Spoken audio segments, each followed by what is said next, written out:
Stellt euch vor, ihr wacht auf und spürt als erstes die Schmerzen eurer blutigen Füße. Lasst uns heute in eine Zeit eintauchen, in der schon Kinder lernten, dass jeder Schritt für etwas Größeres stand. Für Anführer, Land und Partei. In meiner chinesischen Grundschule während der Zeit der Kulturveränderung ging es neben Lesen und Schreiben vor allem um Hingabe und Loyalität durch militärischen Drill.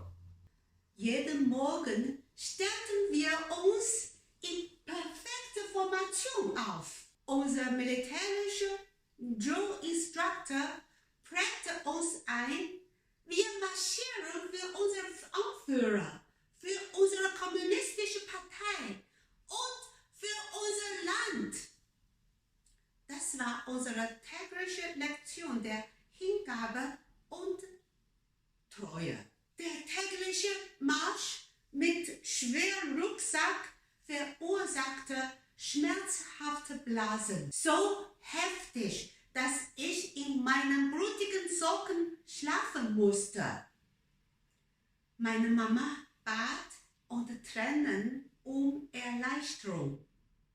Aber der Drill-Instructor antwortet unnachgiebig. Unser Führer verlangt einen eisernen Willen. Schmerz ist Zeichen von Willensschwäche und überhaupt Ideologien. Wir sind furchtlos und sollten einen eisernen Geist haben. Nieder mit dem Bürgertum. Nieder mit dem Bürgertum. So, ich musste weitergehen und meine Schmerzen in Kraft verwandeln.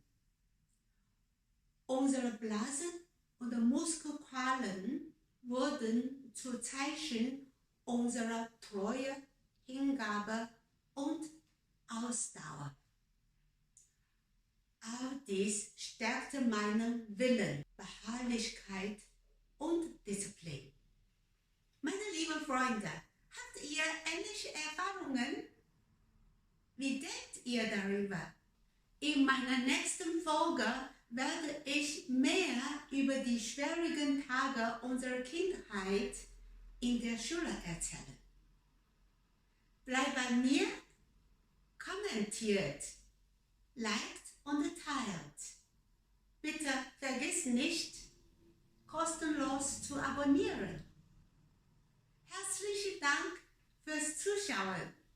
Bis zum nächsten Mal auf Frida YF. Vielen Dank.